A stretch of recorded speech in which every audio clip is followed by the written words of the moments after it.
দিনটা ছিল শ্রাবণ মাসের শেষ সোমবার। বাকি ৩টে সোমবার কলেজের কিছু ইম্পর্টেন্ট কাজের জন্য বাড়ি আসতে পারিনি, তাই আমি যেখানে থাকি সেখানেই বাড়িতে জল ঢেলেছিলাম।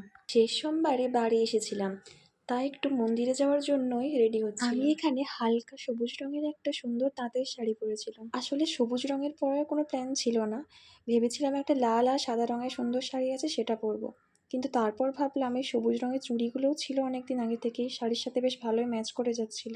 আর এই শাড়িটাও মাত্র একবারই পরেছিলাম, তো ভাবলাম এটাই পরা যাক। হালকা একটু লিপস্টিক, একটু কাজল আর একটা ছোট্ট টিপ আর এই কানেরগুলোই পরেছিলাম। এই নুপুর তো আমি পরতে এমনিতে খুবই ভালোবাসি, কিন্তু কোনো ওকেশন ছাড়া তো নুপুরগুলো আর পরাই হয় না, তাই ভাবলাম একটু পরা যাক। তারপর মা আমাকে এখানে আলতা পরিয়ে দিচ্ছে। আর এই মেহেন্দিটাও বাড়িতে অনেকদিন ধরেই কেনা ছিল, তাই একটু আগের দিন মেহেন্দি করেছিলাম। আর এটা ছিল আমার ফাইনাল লুক। কেমন লাগছে অবশ্যই কমেন্টে জানিও কিন্তু।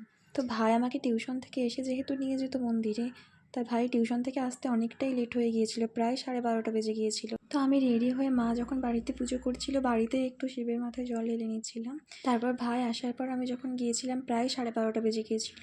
তার আগে মন্দিরে একবার পুজো তো অলরেডি হয়ে গিয়েছিল। তো তারপর গিয়ে সেখানে জল ঢেলে পুজো দিয়ে বাড়ি চলে এলাম। টাটা, ভালো থেকো সবাই, দেখা হচ্ছে নেক্সট ভিডিওতে।